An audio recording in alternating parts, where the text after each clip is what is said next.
India-US relations have never been closer, stronger, and did they have this kind of promise in the past? Well, India Today's news director Rahul Kanwal spoke to India's ambassador to the United States of America, Taranjit Singh Sandhu.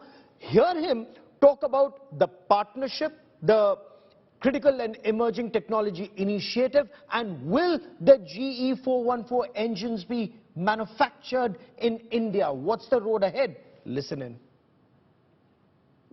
Let's spend a moment, sir, on the business component of this visit. Prime Minister Modi will be meeting a lot of the top American CEOs as well.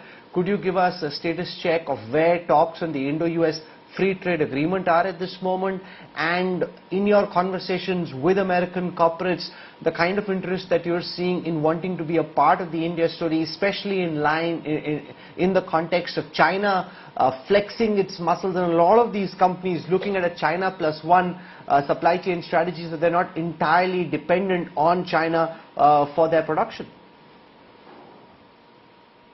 So Rahul, there are a number of aspects you have touched here, but let me start from the back. You spoke about resilient supply chains. It's a very important concern here, and India is certainly being looked at one of those partners who can be important supply chain.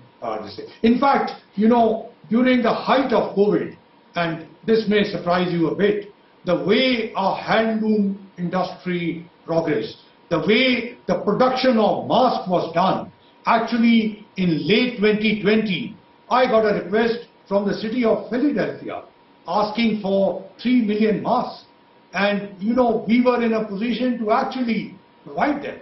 So that's the kind of cooperation which has been happening. But, you know, coming down to the business part and the trade part, which you pointed out. Look, right now, even in the times when we do not have an FTA, when we are coming out of COVID, that is, the world is reeling under that pressure, United States especially, even then we have reached the record figure of 190 billion trade and plus.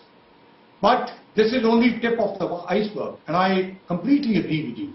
And when I mentioned to you, when I pointed out those 5 areas, healthcare, technology, IT, digital, you know, and in energy, in education knowledge partnership, and defense and strategic affairs.